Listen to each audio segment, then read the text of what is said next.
ଆଜି ରାତି ଖାଇବାରେ ଆମ ଘରେ ରୋଷେଇ ହେଇଛି ୟମି ୟମି କଟକ ଫେମସ୍ ଦହିବରା। ଦହିବରାଟା ଦେଖନ୍ତୁ ସାଙ୍ଗମାନେ କେତେ ବଢିଆ ଦେଖାଯାଉଛି। ଆଉ ସେଟା ଦେଖାଯାଉଛି ଯେମିତି ବି ଦହିରେ ପୁରା ଭଲ ଭାବରେ ଭିଜିକି ବି ଅଛି। ଆଉ ତାର କମ୍ବିନେସନ ହଉଛି ଆଳୁଦମ।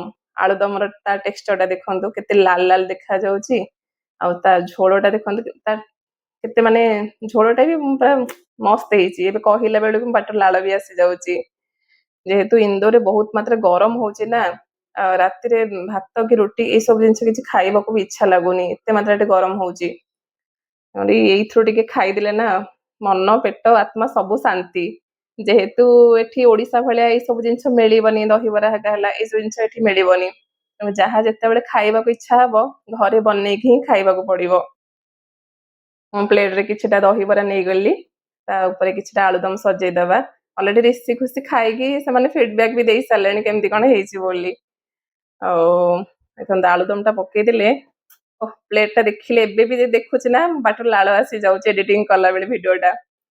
ତା ଉପରେ କିଛିଟା ଆମେ ଏମିତି ହେଲା ପିଆଜ ଟିକେ କିଛି ପକେଇଦବା। ଆଉ ତା ଉପରେ ଆମର ସେଉ ହେକା ପଡିପାରେ, ଯେହେତୁ ମୋ ପାଖରେ ଏଠି ସେଉ ନଥିଲା, କିଛିଟା ରାଗ ରାଗ ମିକ୍ସଚର ଥିଲା, ମୁଁ ସେଇଟାକୁ ଆଡ କରିଦେଇଛି।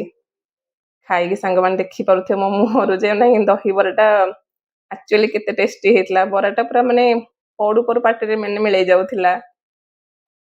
ସତରେ କେବେ ଗୋଟେ ଘରେ ଏମିତି ସବୁ ବନେଇକି ଖାଆନ୍ତୁ। ଆଉ ଖାଇକି ବି କୁହନ୍ତୁ କେମିତି କଣ ଟେଷ୍ଟ, ମାନେ ଦହିବରା ଖାଇଲେ କେମିତି କଣ ଲାଗୁଛି।